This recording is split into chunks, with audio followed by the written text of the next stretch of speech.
கர்த்தருடைய பரிசுத்த நாமத்திற்கு ஸ்தோத்திரம் உண்டாவதாக. கர்த்தராகிய இயேசு கிறிஸ்துவின் நாமத்தில் உங்களுக்கு கிருபையும் சமாதானமும் உண்டாவதாக. இந்த நாளுக்குரிய தியானத்திற்கான தேவ வார்த்தை எரேமியா அதிகாரம் 22 வசனம் 14. அநீதியினாலே தன் வீட்டையும் அநியாயத்தினாலே தன் மேலறைகளையும் கட்டி தன் அயலான் செய்யும் வேலைக்கு கூலி கொடாமல் அவனை சும்மா வேலை கொள்ளுகிறவனுக்கு ஐயோ. பிரியமானவர்களே, கர்த்தருடைய பிள்ளைகளாகிய நாம் நீதியுள்ள வாழ்க்கை வாழ வேண்டும். அநியாயம் செய்து அதிநிமித்தமாய் பொருள் சம்பாதித்து பணம் சம்பாதித்து நம் வீட்டை கட்டுவோமானால் அது நிலைத்திருக்காது. ஐயோ என்று வேத வார்த்தை சொல்லுகிறது.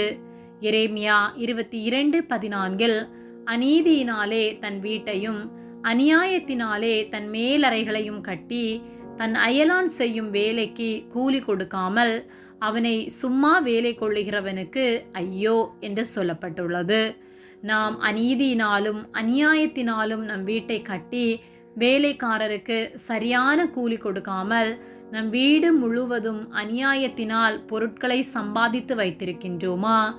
ஏழைகளை ஒடுக்கி அநியாய வாழ்க்கை நாம் வாழ்ந்து கொண்டிருக்கின்றோமா என்பதை சிந்தித்து பார்க்க வேண்டும். கர்த்தருக்கு அருவருப்பான இந்த காரியத்தை நாம் செய்வோமானால் நாம் பரிதபிக்கப்பட்டவர்கள். ஒருவேளை நாம் நீதியுள்ள வாழ்க்கை வாழாமல் அநீதியில் பிரியப்பட்டு அதில் வாழ்ந்து கொண்டிருப்போமானால் இப்பொழுதே மனம் திரும்புவோம்.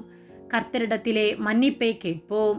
நீதிமொழிகள் 16:8 அநியாயமாய் வந்த அதிக வருமானத்திலும் நியாயமாய் வந்த கொஞ்ச வருமானமே உத்தமம் என்று சொல்லப்பட்டுள்ளது. ஆகவே ஒருவேளை நாம் பாவம் செய்து அதிநிமித்தம் செல்வாக்கோடு வாழ்ந்து கொண்டிருப்போமானால் கர்த்தருக்கு பிரியமில்லாமல் வாழ்ந்து அப்படிப்பட்ட செல்வாக்கு நமக்கு தேவையானதா என்பதை சிந்திப்போம். நம் நிமித்தமாய் நம்முடைய தலைமுறை பாழாகி விடாதபடிக்கு ஜாக்கிரதை உள்ளவர்களாய் செயல்படுவோம்.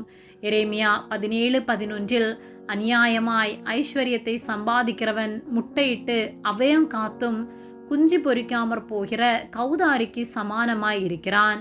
அவன் தன் பாதி வயதிலே அதை விட்டு தன் முடிவிலே மூடனாயிருப்பான் என்று சொல்லப்பட்டுள்ளது. அநீதி உள்ள வாழ்க்கை வாழ்ந்து மூடனாகி விடாதபடி எச்சரிக்கையாக வாழ்வோம். யோபு 34:10 ஆகையால் புத்திமான்களே எனக்கு செவி கொடுங்கள். அக்கிரமம் தேவனுக்கும் அநீதி சர்வ வல்லவருக்கும் தூரமாயிருக்கிறது. சர்வ வல்லவருக்கு தூரமாயிருக்கிற அநீதியை விட்டு விலகுவோம்.